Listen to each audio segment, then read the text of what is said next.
ప్రపంచవ్యాప్తంగా ఈ రోజు ఆంధ్రప్రదేశ్ రాష్ట్రం తలమానికంగా ఈ రోజు అమరావతి నిర్మాణంతో పాటు రోడ్ అండ్ ఇన్ఫ్రాస్ట్రక్చర్స్ అదే విధంగా అనేక రకాల భవనాల నిర్మాణాలు జరుగుతాయి.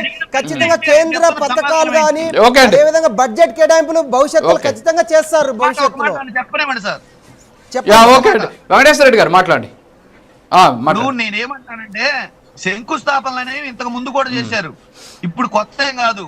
ఇప్పుడు నేను చెప్తున్న మాట ఏంది, గజెట్ లో పెట్టారని అబద్ధాలు పెడతామని చెప్తున్నామండి.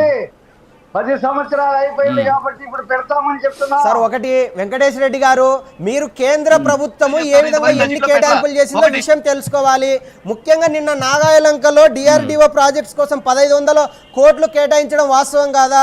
అదే మంగళగిరిలో ఎయిమ్స్ ఒక మెడికల్ కాలేజీ తీసుకొచ్చి హాస్పిటల్ తీసుకొచ్చిన మాట వాస్తవం కాదా గతంలో? అదేవిధంగా ఎన్డీఏ ప్రభుత్వం గత 10 నెలల్లో వైజాగ్ స్టీల్ ప్లాంట్ కోసం 2024లో 1640 కోట్లు ఇచ్చిన మాట వాస్తవం కాదా? వాస్తవం కాదా?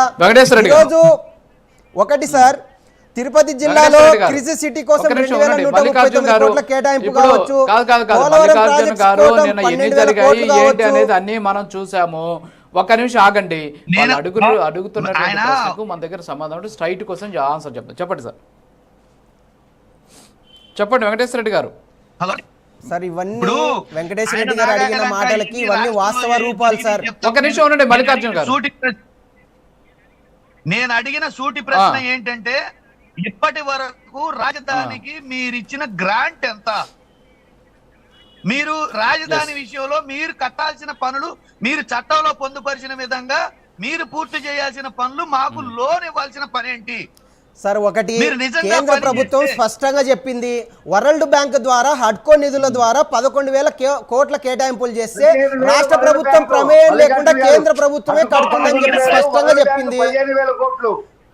ఒకటి, రాష్ట్ర ప్రభుత్వానికి ఎటువంటి సంబంధం లేకుండా కేంద్ర ప్రభుత్వమే ఈ నిధులు కేటాయించడంతో పాటు ఈ నిధులు తిరిగి చెల్లిస్తుందని చెప్పి స్పష్టంగా చెప్పారు మా కేంద్ర ఆర్థిక శాఖ మంత్రి వర్యులు నిర్మలా సీతారామన్ రావు గారు. అదే విధంగా సెక్షన్ 90 ప్రకారం పోలవరం ప్రాజెక్టు కూడా కేంద్ర ప్రభుత్వమే తిరిగి నిర్మిస్తుందని చెప్పారు. ఇక్కడ మల్లికార్జున గారు 9 నెలల్లో గడిచిన సంవత్సరాల్లో చాలా వరకు నిధులు వచ్చాయి, అవన్నీ పక్కన పెడదాం. ఇక్కడ రాజధానికి సంబంధించినటువంటి విషయంలో వైఎస్ఆర్ కాంగ్రెస్ పార్టీ బాధపడుతుంది, రైతులకు అన్యాయం జరుగుతుంది అనేసి. సో రైతుల గురించి వాళ్ళు మాట్లాడేటటువంటి పరిస్థితి ఉందా లేదా ఇవన్నీ పక్కన పెడితే వెంకటేశ్వర రెడ్డి గారు కొన్ని క్వశ్చన్లు అడుగుతున్నారు, వాటి సమాధానం చెప్తాం. ముందు ఒకసారి వారి వర్షం తీసుకుందాం. వెంకటేశ్వర రెడ్డి గారు మాట్లాడండి ప్లీజ్. మీరు గ్రాంట్ ఇవ్వాల్సింది లోన్ ఇవ్వాల్సిన పని ఏంటి? ఒకటి.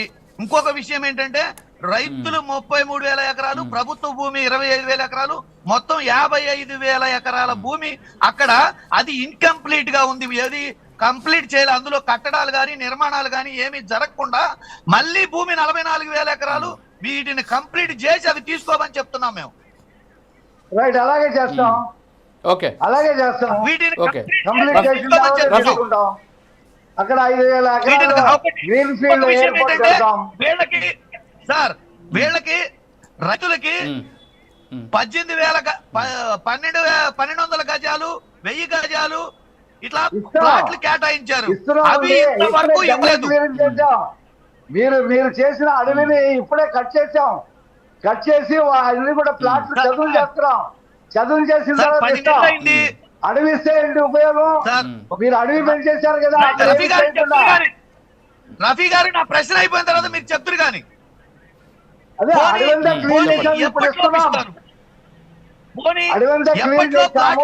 సార్ వెంకటేశ్వర రెడ్డి గారు, మీరు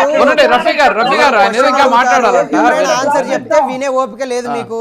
మీరు అడిగిన క్వశ్చన్ కి సమాధానం రావాలంటే ఫస్ట్ వినాలి కదా. ఒకటి, రఫీ గారు నాకు అవకాశం ఇస్తే నేను కన్క్లూజన్ చేశాను ఒక్క 1 మినిట్లో.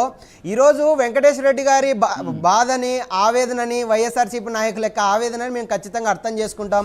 ఎందుకంటే గతంలో మా మిత్రపక్ష నాయకులు పవన్ కళ్యాణ్ గారు కావచ్చు, నిన్న మోదీ గారు కూడా పదే ఈరోజు చెప్పడం జరిగింది, రాబోయే 10-15 సంవత్సరాల కూటమి ప్రభుత్వము కంటిన్యూ అవుతుంది అని చెప్పేసి పేర్కొనడంతో ఈ వైఎస్ఆర్సీపీ నాయకులు కావచ్చు నిస్సహాయ స్థితిలో ఈరోజు ఆంధ్రప్రదేశ్ రాష్ట్ర అభివృద్ధి అభివృద్ధి జరుగుతుంటే ఈ రోజు వ్యంగ్యంగా మాట్లాడడం సహజమే, దాన్ని మేము అర్థం చేసుకుంటున్నాం. ఓకే. ఈ రోజు ఒకటే సార్ ఎందుకు పూర్తి చేయలేదు? సార్ ఒకటి ఈ రోజు ఒకటే అడుగుతున్నాము, ఓకే. కేంద్ర ప్రభుత్వము రకరకాలుగా నిధులు కేటాయిస్తుంటుంది. ఒకటి లోన్స్ ద్వారా రీపేమెంట్స్ చేయడం కావచ్చు, అదేవిధంగా గ్రాంట్స్ ద్వారా సహాయం కావచ్చు, లేదంటే ఇతరత్ర సంక్షేమ అంటే పథకాల మల్లికార్జున ద్వారా గారు ఇక్కడ కేటాయింపులు సబ్జెక్ట్ చేస్తుంటది. మీకు బహుశా మీకు అంటే మీ క్లారిటీ వస్తుందో రాలేదో నాకు తెలియదు. ఆయన అడుగుతున్న ప్రశ్న ఏంటంటే రాజధాని నిర్మాణ బాధ్యత కేంద్రం తీసుకోవాలి కదా, మరి ఎందుకు తీసుకోవట్లేదు అనే దానికి ఒక స్పష్టమైనటువంటి సమాధానం ఆయన మిమ్మల్ని సార్, అడుగుతున్నారు. నేను already మీరు ఎంతసేపు నేను మేము already దానికి నిధులు ఇచ్చాం, స్పష్టంగానే దీనికి సమాధానం నిధులు ఇచ్చాం చెప్పాను కాదు. సార్. ఈ రోజు ఇక్కడ గ్రాంట్ రూపంలో ఇవ్వకుండా ఆయన చెప్తున్నది ఏంటి, ప్రపంచ బ్యాంక్ నుంచి 15,000 కోట్లు అప్పు ఎందుకు తీసుకోవాల్సి వచ్చింది, హడ్కో నుంచి 11,000 కోట్లు ఎందుకు తీసుకోవాల్సి వచ్చింది అనేది ఆయన చెబుతున్నటువంటి ఆయన అడుగుతున్నటువంటి ప్రశ్న. దానికి సరైన సమాధానం చెప్తే తర్వాత సార్, ఒకటి ఆయనతో నేను మనం డిస్కస్ స్పష్టంగా చేసేదానికి అవకాశం ఉంటుంది. సార్ నేను ఒకటి స్పష్టంగా సరే, ఒక చెప్పాను నిమిషం సార్. ఆగండి మల్లికార్జున గారు, ఆగండి ప్లీజ్, ఒకసారి ఆగండి, ఆయన మాట్లాడండి, మీరు మాట్లాడండి. ప్రభుత్వం కట్టవలసిన పని లేదు కదా, 15,000 కోట్ల రూపాయలు కేంద్ర ప్రభుత్వం కట్టుకుంటుంది కదా, అది గ్రాంట్ కాకపోతే ఇంకేంటి మరి? సార్ ఒకటి సార్, ఒక మాట సార్ రవి గారు. వెంకటేష్